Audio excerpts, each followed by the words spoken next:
Yeah, thank you as always for being here. Yeah, the team is in a good spot. You know, we talk all the time that we're about adapting and adjusting, that we're about getting better every time we get out and take the floor. I think we're all a little bit we're a little shocked by the result with UC San Diego, but at the end of the day, it wasn't us, and it was the best version of them. We'd watched a lot of film. We'd watched them even previously as we went through the tournament, and that was the best they had played. And you've got to expect that, and that's what we told the team. When you're 8-0, you're going to have teams coming after you, and they're going to want to bring the absolute best of themselves to you. And so I don't know that we responded the way that we would have liked, but at the end of the day, this is why you play the game. You got to get out there and you got to get after it. And so we talked briefly with the team yesterday about the gift of failure. And that gift can take teams two ways. And I think the one way is, hey, we go and we hide, and we become kind of the prey. And, hey, teams are going to come beat up on us. Or we go the other way, and we're going to become the predators. And we're going to get back after teams as soon as we get the chance. And so I asked them what way they want to go. And they would like to continue this predator mindset and this predator mode that we're going after teams. And so NAU is going to be a great test. I think they're probably the best team we've played this preseason. They've got 4 great arms. They've got 2 good setters. They've got a ton of great servers, and we're going to have to respond. And that's what we wanted. We wanted to head into conference play being tested. Well, we got tested, and now we've got to go learn the lessons from that, and that's the gift of failure. And then we get to go push right back on this team. So we love the format of it. We're going to go to them tomorrow. We'll play Thursday night. We come back Thursday late, and then we play them here on Saturday, which is very similar to a Mountain West Conference week, where you're going to play a team, and then you're going to, or a conference season, where you're going to play a team at home, and then a couple weeks later you're going to play them at their place. And so we're just reversing that, and we're doing it in a slightly faster turnaround. But we're really excited about the opportunity to go and play a team, make some adjustments, and play them again, and get better each time we play. And that's been the goal of the whole season. So yeah. What do you feel like your team? You told them that you could go one way or the other. What do you feel like they learned from this? Yeah, I think the biggest thing is, like, hey, you can never rely on what you've done. You know, last week knew nothing about the week before. Today knows nothing about yesterday, right? And this idea that we were beginning to kind of just build on the successes. Well, hey, you're going to have to get knocked down in order for you to go, hey, we've got to reevaluate every single day the way we walk into the gym. The way we walk out of the gym is that we felt that we've earned the right to go win a match. And that's with how we prep and how hard we train and practice. And so I think that's been the biggest lesson, with just talking to the team, is today knows nothing about yesterday. Being 8-0 knew nothing about that ninth match, knew nothing about the 8-0 before it. Do you know what I'm saying? So, like, at the end of the day, we'd come out of this weekend 8-1. Hey, I'm still fired up on the direction of this team. I'm still fired up on the players and their energy and their effort they're bringing to practice. Hey, we got humbled a little bit, and so now it's a time to go and respond. Coach, do you feel like you've experienced something that you haven't experienced before? Did you see anything you weren't expecting once the match was over? Yeah, I think at the end of the day, the great question. I think at the end of the day, we had some players that can, if we just talk about consistency of performance, we had some players that just were a little bit under where they had been at. So it wasn't that we had the worst match of our it wasn't that bad. Statistically, we came up short on 2.5 plays per set. 2.5 plays that didn't go our way, and that was the difference between winning a match and getting swept. And so at the end of the day, that is a massive lesson for us, and especially for some of the athletes, just the consistency of performance idea, where they were just a little bit under their baseline for where they pass, their attack efficiencies, their serving effectiveness. They were just a little bit underneath their baseline. So that didn't. I'm not going to say it shocked us, but we had been accustomed to them being here, and so when they dipped a little bit, we didn't quite make up the margins in other areas of the game, and that's probably the biggest focus for me is this week is every point's got to be played the exact same way. I thought we got really good in the middle of the set, and we kind of tapered off at the end, made a few uncharacteristic errors, or we started off really hot. We got a 7-2 lead, and next thing we knew, we were fighting from behind. Like, how did that happen? And that's just volleyball. That's kind of the shifts and the ebbs and the flows of volleyball. So that's kind of what we're working on this week, is this idea of every point we're playing it the exact same. Losing is never fun, but is it almost nice in a way to kind of get this feeling out of the way before you kind of enter conference play? I mean, now they know what it feels like, so they don't ever want to feel like that again. Yeah, you're giving me goosebumps. It's never fun. And it hurts, and it hurts pretty bad after you feel like, hey, we're kind of cruising, you know. And I told the team that Saturday morning when we met to talk about UC San Diego and go over the scout was, hey, I take this team. We're not taking this team lightly. I'm taking this team with as much caution and with as much preparation as we do any other team we played. And it was a wake-up call. And this was, hey, I think we came into it just a little bit looser than we had been. And hey, an hour and 20 minutes later, we have our first loss. And that's part of volleyball. That's part of sport. That's part of life. And so it is out of the way. And now we can just start talking about, hey, what type of team do we want to become from this experience? And so to your point, losing, there is the gift of failure within it. Losing more than you like winning. No question. No question. I do find joy in winning, but it doesn't even come close to surmounting the pain that I feel when we lose. It doesn't even come close. Talk about starting 8-0. Like, I think we've talked about it. You don't expect. You expect to win every match, but you never really expect to, go crazy like that and win your first 8 straight. How cool was it? How great was it for your team? What was it feeling like in the locker room as the wins, pile up? And how nice was that? It was, I think, thank you for bringing it back to that. At the end of the day, this team grew a ton in 2.5 short weeks, and they experienced things that they've never experienced as student athletes here in our program. And they set some, I don't know if they set some records, but they came close, and that's awesome. I don't even know what they are, but it's not my job. My job is to coach them. And at the end of the day, this team was completely bought, they're still bought in. I'm not, going away from that, but like, they bought into this idea that we're just going to try to get better every day. And if what comes out of that is, hey, an 8-0 start or I don't know, what was it? There was a 23 straight sets, something like if that's what comes out of it, then great. We're getting some validation for the hard work they're putting in. Now the team, again, experienced it like it's a shot to the gut, right? It hurts to lose, and what we're learning about ourselves this week is, hey, how are we going to respond, and what are we going to do with that gift of failure? And so at the end of the day, the 8-0, 8-1, start to the season, we're fired up on it. We are absolutely thrilled that we are where we are. 2008, the team started 8-0. They won their first 8 matches in straight sets, and they were 1 set short of tying that record. So that would have been the best start. So, Thank you. little tidbit. Any other questions? All right, thank you. Thanks, so you much, guys. Coach. Appreciate you guys.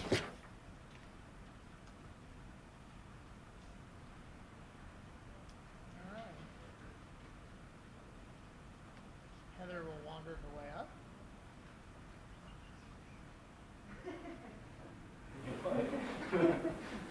Good luck this week. Rivalry week continues. We go down to take on New Mexico State. It's the first time we've ever gone down there and played a night game. It'll be at 7 o'clock. It's on Thursday. The last 4 meetings at New Mexico State and us have been all 1-0 scores, which is kind of a weird little thing. Jaden Edwards obviously was the Mountain West Player of the Week. She and Zaria are tied for second in the Mountain West in goals with 4 each. And one other note, because I saw it today when the rankings and the regional, all that stuff came out, but one of our losses is to Oregon State, which is 8-0 right now. So Number 1 RPI too, right? I think they're number 1 RPI now. Yeah, a great weekend, a really hot weekend. I think it was 103 when we kicked off at 8 o'clock at night, which is tough to deal with. But I think for us, what we've been talking about a lot this year is trying to find some depth and trying to find different players that can get it done. And to go into GCU, which is a really cool environment, amazing soccer environment. And they were 6-1 at the time, and I think to get that win on Saturday night was pretty cool on their senior night in front of big stands and a pretty, I thought, a mature performance from our team in the heat. Like, scored 2 goals and then really killed the game and kind of prevented any great chances. So they're in a great place. We're, won the last 3, but this Rio Grande rivalry is always a huge one, and I think this is the best New Mexico State team we've seen. Rob Bartz, our coach, has really done a good job down there. So we're looking forward to going down and having a great game. They just lost 1-0 to UNLV, which is obviously our conference rival, only on a penalty kick. So it's going to be a great game and one that we're looking forward to before we start conference play. How nice is it going to be to play under the lights? Well, it's not, yeah. No, Paul and I, my assistant, we were talking about our scheduling. We've scheduled some hot games like Vegas and Phoenix, and we need to look at that for next year. We're going to go back to the Pacific Northwest and find a little bit cooler temperatures. But yeah, this will be another one. But I think it's for their program, adding lights to a field just adds this element of, it's just more fun to play under the lights than it is to play in the day. So I think that'll be cool, and I'm happy for them that they've been able to add that to their facility. Like football just got through playing this game with their rival, New Mexico State. How do you guys feel about the Rio Grande rivalry? Is it as intense? Are you guys like, oh, we don't like them? Yeah, I mean, I probably feel a little different about that for a couple reasons. One, there's only 2 women's soccer programs in our state that are Division I. So a lot of the players that play for New Mexico State I'm very familiar with. I used to coach them in club or I coach them, in different environments, and I care about them. So every other game other than this one, I want them to be great. And then their coach is a great guy who's done a good job. So I have a huge respect for them. Of course, we want to beat them, but I think it's more of a mutual respect and a good game than it is a kind of a nasty rivalry, hopefully. With the response after the big, huge win, did they kind of stay focused and do their job? Yeah, I mean, the NAU game was an interesting game because we gave up a couple of early chances, and I think it was 106 when that game kicked off. But our team fought back into it and put 6 goals past them, which is not easy against any team, much less a good team. So I think the Washington game, while it was a huge game, it was more of for us, I think, kind of finding out who we are a little bit, and some of our younger players getting that really high-level experience. And I think that's what you have to draw on when you play a GCU or an NAU in those environments. So each game, win, loss, whatever it is, it's take a lesson and get better, and I think that we've done that pretty well so far this season. After that Washington game, you said you thought it was the most complete game you guys have played all season. Do you think that you did that at NAU and GCU? Different kinds of games. I mean, I think in the NAU game we really found some kind of offensive presence, and Molly Myers comes in and scores 2 goals, which is awesome for her. She's a great player, and to see her get that chance is fantastic. And I really think there's like the coming out of Jaden Edwards right now. Like, she's finding this even more confidence, which is really fun to watch. Zara is playing out of her mind, and then our defense has been outstanding. I mean, Carly Mays and Maya, and we played both goalkeepers this weekend, which is great because they're both quite good. But yeah, you just see a lot of players kind of finding this different leadership role and taking it on their shoulders. And I thought GC was probably our most professional performance yet, like to put 2 goals away and then be good enough to deal with the heat and sit in and not really ever feel like we were going to lose that game. So I think each game is getting better so far, and we'll hit some bumps. That's part of it, but that's the way it goes.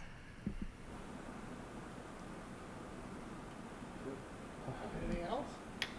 I really want you to ask more questions so that when Danny comes up here, he can ask you how much he hates. Yeah, I know. I know.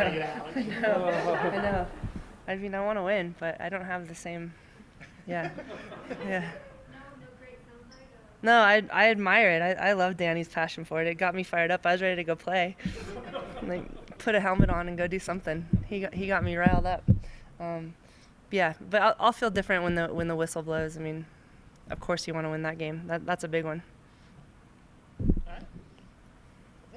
Thank you, guys. Thank you.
What's up? What's up?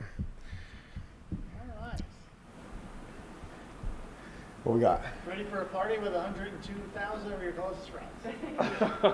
So this could be the largest game. It depends on if they get over 100. We have done a game with over 100,000. That was at Texas. There is a possibility if they fill it, it'll go ahead of that game. Games on the SEC. The games on the SEC network. This has been wrong in a couple of places. It is at 11:03 Central Time. It is 10:03 Mountain Time. That is the time of the kickoff. Andy Logan Green, another nice week, but Terry Wilson was quite a week. On you. Awesome. Big week around here. We won the Rio Grande rivalry game. It's awesome. Our soccer team plays them on Thursday rather. So that's really cool. And then our volleyball team will try and get back on track on Thursday at NAU. We played good enough to win. Made a lot of mistakes, made a lot of assignment errors, which was disappointing. And then we got, stonewall on the 3 fourth down attempts that we tried. But we're going to be aggressive in nature around here. The very last one, trying to put them away, regardless of whether we kick the field goal or the score a touchdown, they're still going to need 2 touchdowns. If it's an 8-point game, if it's going to make it an 8-point game, then we definitely would kick the field goal in that situation and play smart football. But we're trying to establish something around here, and unfortunately give them credit. They did a great job of stopping us on those plays and getting into staying in the game. Coach Martin's got those guys playing hard and physical, and give them credit. But we ultimately won.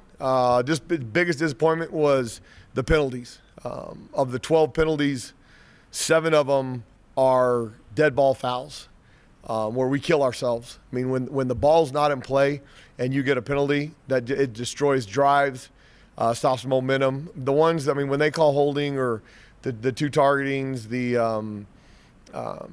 those are when the ball's in play in action. Some of those are going to happen. Now, the targeting, the first one that they overturned, I thought was the right call. The second one where Antonio and the quarterback hit helmet to helmet, he's not maliciously trying to hit him with his helmet. They just bump helmets, and they're going to call that every single time. Even if the offensive guy initiates it, they're going to call it, and it's just kind of the way it's gone. So those penalties, they're part of the game. But the 2 personal foul penalties, the late hit on the quarterback and then the one where Ray Lutele got on the kickoff, those are just undisciplined, selfish penalties that we need to eliminate because they'll beat you in games. Those will be they can be the difference in winning and losing. So we've got to clean those up. We've addressed them. We'll keep harping on them. And then we got to clean up the execution. 36 assignment errors throughout our entire team. That's way too many. You can live with 5 to 6. So we've got 36, way too many. Combination of miscommunication and just making mistakes. We've got to be able to eliminate those mistakes. We're playing a top 5 team in the country. We're playing a team that preseason they talked about being, and still talk about being in the college football playoff and having a chance. They play in the conference that claims that they're the greatest conference in the country, and what they've done in the CFP, they have all the right to make that claim. So we're going against a great opponent who's one of the best football teams in the country and one of the hardest environments to play.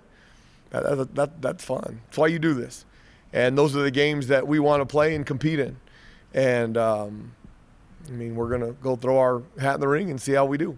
And so I'm excited about the week of preparation and showing them what a big-time college Saturday football will be. Now, I thought Saturday night here in our stadium was outstanding. I thought the crowd, talking to our kids, it's the best crowd that they have played in front of as far as being into the game, the energy on 3rd down when we were on defense, the excitement when we scored. That was a big-time college atmosphere on Saturday night.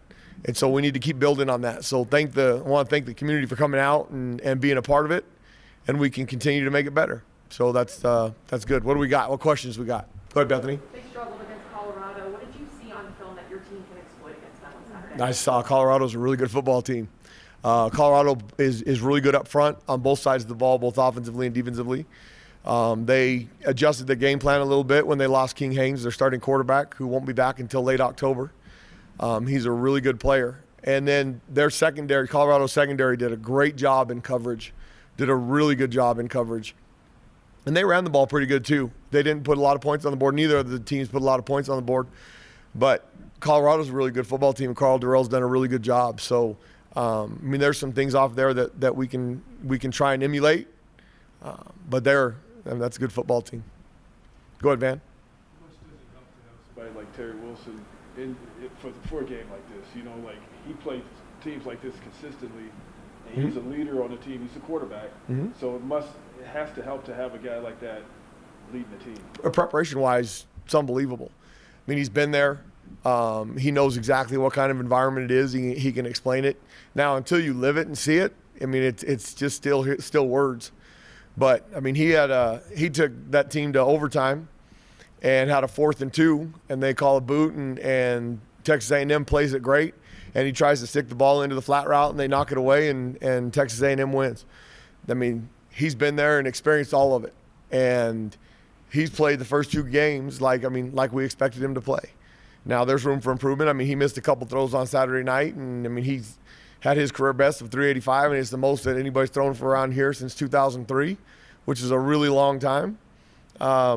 He probably could have 450 if he makes a couple of those throws. So he's doing a really good job with what we're asking him to do. And the offensive line played a lot better this week. The last 4th and 1 that they stopped us on, that's a 15-play, 73-yard drive that just killed the clock in the 4th quarter, and we don't finish it. But both Bobby Cole and Aaron and Chad were running really, really hard, and the offensive line was blocking up front. And it made those play actions, the touchdown that put it away. I mean, Manny was so wide open because we were having such good success running the ball.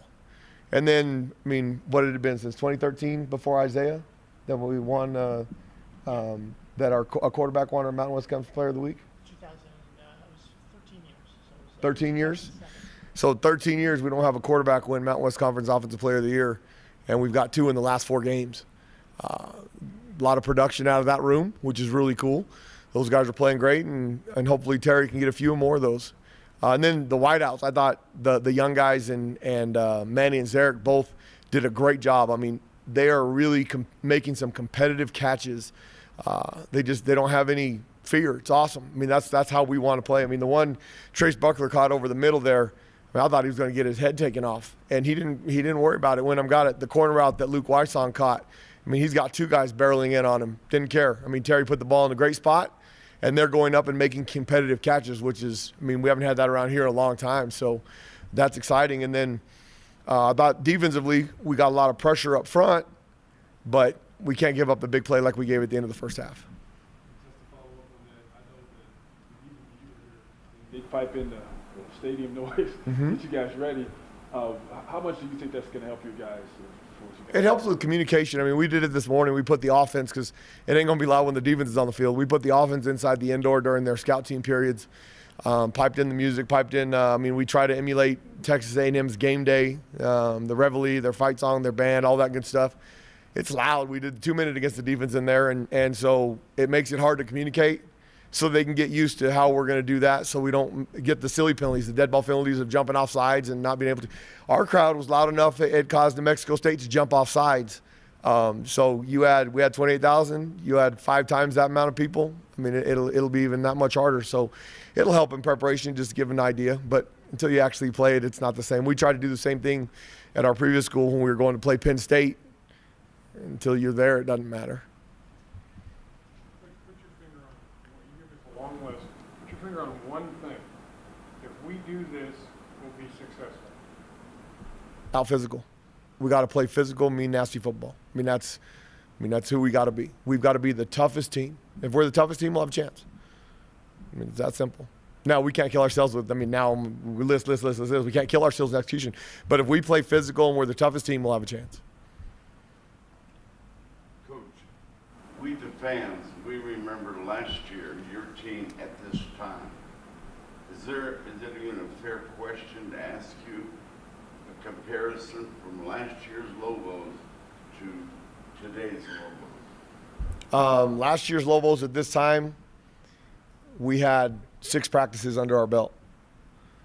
This year we practiced. We had an entire fall camp. We played 2 games. We had 3 real scrimmages. So it's not really a fair comparison to put the 2 together. Progress We're significantly better than we were at this point last year. We're not good yet, but we're significantly better than when we started. So that's a positive. We're going in the right direction. Quickly, how are upsets created? How do you earn an upset? Play better than them and expect to win. I mean, if you don't expect to win, you got no chance. And if you don't prepare with the right to expect to win, you got no chance. So, I mean, our kids have to believe in themselves and what we're doing and go out there, throw our hat in the ring and play as tough and as hard as we can. And that's the chance we have. Can we get an update on Rico Hanna? Rico Hanna, he has a torn meniscus in his knee. We're going to fix it on Thursday, so he'll be done for the year. Yeah, I think Sire Riley and Cody Moon did a really good job on Saturday. Both of them were very productive. Cy was really good with the pass rush. And then Cody Moon, I mean, from Volcano Vista, a local kid that walked on last year. He's got a lot of characteristics that a Nick Spiegel had when we were here before. And Nick Spiegel spent several years in the NFL. He's long and tall. He's skinny right now. He's only a little over 200 pounds. He needs to be about 225 to be really, really good and have the chance to not get beat up. But he's very productive. He plays the right way. He plays hard. And that kind of mentality is what will give us a chance on Saturday. I mean, and those guys have filled in. I mean, we'll miss Rico. Now we're going to try and get Rico an additional year so that he can fix his knee the right way and be ready to play. But we'll miss Rico. He was becoming our best player on defense. And so that one hurts, but it's next man up mentality, and those guys stepped up and played really well on Saturday night. I mean, we're kind of inexperienced across the board. I mean, even now on the offensive line, we've got some experience. The rest of our football team doesn't. I mean, we played 5 games last year. The majority of them hadn't played before. I mean, Joey Noble, our best D lineman, his first game starting was last year against San Jose State. So we don't have a whole lot of experience. So, I mean, those two, I mean, Sire Riley played last year as a true freshman. Cody played on special teams as a true freshman. So, I mean, we don't have a whole lot of experience at all, but that's okay. I mean, they got to get their ears wet sometime. I mean, we got young man Ronald Wilson who's going to play on Saturday. It's going to be the biggest environment he's ever played in front of. He's not very experienced, but that's okay. They got to learn somewhere. And I don't know. I mean, I'm the ultimate competitor. I believe we can go over there and win, and I mean, we're going to give it our best. But if you don't believe in that, why go? Banged up in the game. I mean, he had a torn meniscus last year and was able to fight through it, but it kept locking in between the joint, and when that happens, you can't even bend it. So we were going to try. The initial idea was to try and get him from game to game, and we couldn't get him to this one. So we decided, we sat down and myself, Coach Long, Dr. Veach, Rico, and then Rico talked to his parents. The best decision would be to fix it. And that'll be the best decision, to fix it for the longevity of his life so that he has a meniscus forever instead of just cutting it out. And if we cut it out, he'd probably be back by hopefully San Diego State if he's really, really tough. I mean, Ratson Yang had a very similar surgery, and he was out 22 days and played right tackle for us when Jankovic went out. So if it had been earlier, we might have gone the other way. But I'm excited to have Rico back next year. Right knee. We were trying to get him to this one, and on Tuesday he couldn't really go. It was still pretty swollen. Wednesday it was still locked on him. He tried to go at the beginning of practice, and then it locked up on him, and then it just wouldn't release. So it's hard. It's hard to get that thing going. I mean, you have to be lucky when it depends on where it tears and how much it tears, and if it's going to keep getting locked on you. Because once it gets stuck in that joint, sometimes you can't move it for a couple days. I mean, your knee's literally stuck, bent, and you just can't get it out. Coach, characteristics of a Jimbo Fisher team. Well, they're as athletic. They're big. They're strong. I mean, their front five, their starting offensive line, it might be the most athletic I've ever seen. And then their skill guys. I mean, all of them. Every time they touch the ball, they have a chance to take it the distance. They're no different than when he was at Florida State and when he was the offensive coordinator at LSU. Up front, they're very, very physical. They match his personality. Similar around here, he has an expectation of how hard they're going to play. and they match his intensity. I mean, he does a great job preparing his teams.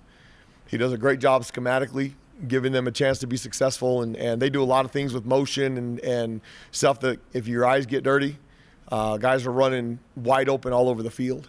So I thought that's what Colorado did a great job of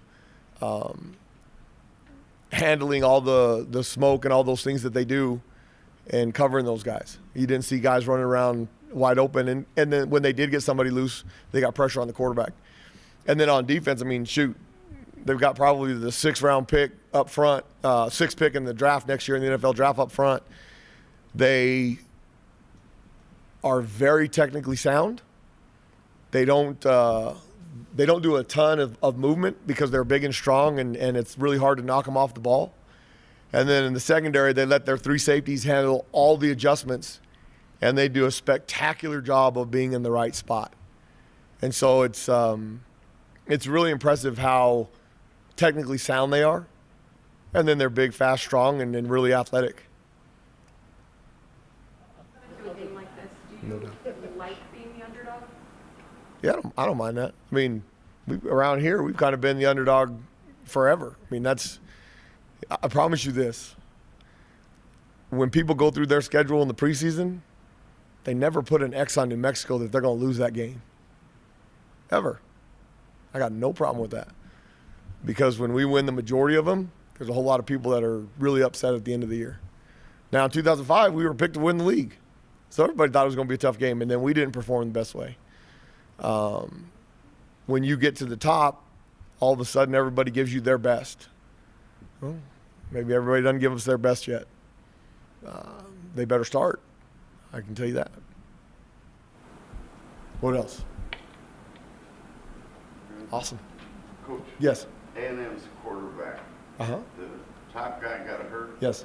He came in, started slow, got some tough love from Jimbo, and he really got strong at the end. What do you think?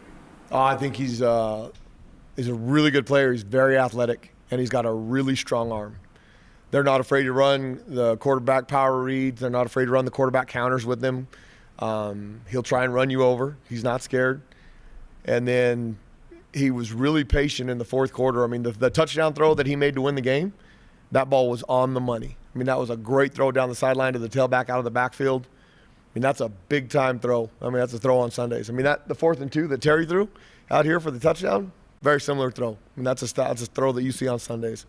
So, I mean, obviously he wasn't their starter, so they evaluated him and thought that King Haynes was better because that was plenty good enough to lead them and keep their expectations up of being a CFP team and doing all those things that they had talked about before the season. And then they'll have King Haynes back at the end of October. So I mean, the old story of Wally Pipp, if you don't give up your spot, sometimes who knows? So he's good enough. He's really good. All right. Awesome. Thank you guys.